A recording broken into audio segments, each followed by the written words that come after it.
અમે આપના માધ્યમથી સરકારને કહેવા માંગીએ છીએ કે આદિવાસી સમાજે દેશની આઝાદીમાં ખૂબ મોટું યોગદાન આપ્યું છે।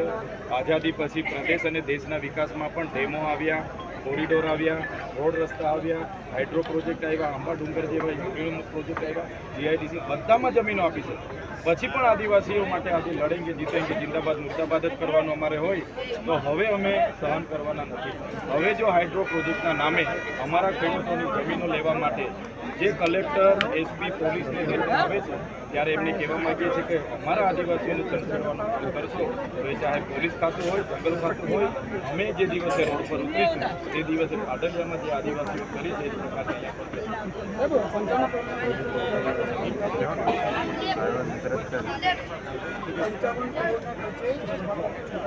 એવી 55 કરોડ, 300 કરોડ, 400 કરોડની ઘણી પાણી પુરવઠાની યોજનાઓ બની છે। આજે નળમાંથી હવા નીકળે છે, કોઈ જગ્યાએ પાણી નથી। માત્ર ને માત્ર એમના કોન્ટ્રાક્ટરો, એમના નેતાઓ કૌભાંડો કરવા માટે આવા પ્રોજેક્ટો કરે છે। અહીંયા બચુભાઈ ખાબડે મનરેગામાં કૌભાંડ કર્યું અને અમારા ગરીબોને છીનવી લીધી છે। એનો જવાબ આ વખતે જનતા આપવાની છે।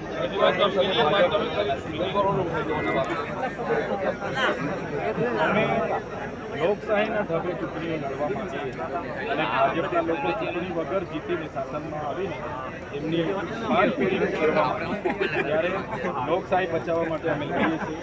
ભાજપે જે પ્રકારે કિડનેપ અને હાઇજેક કર્યા એ લોકશાહીનું પતન છે, લોકશાહી રાજનીતિ છે। અમારે કોઈને હટાવવા હોય તો અમે બી 15-20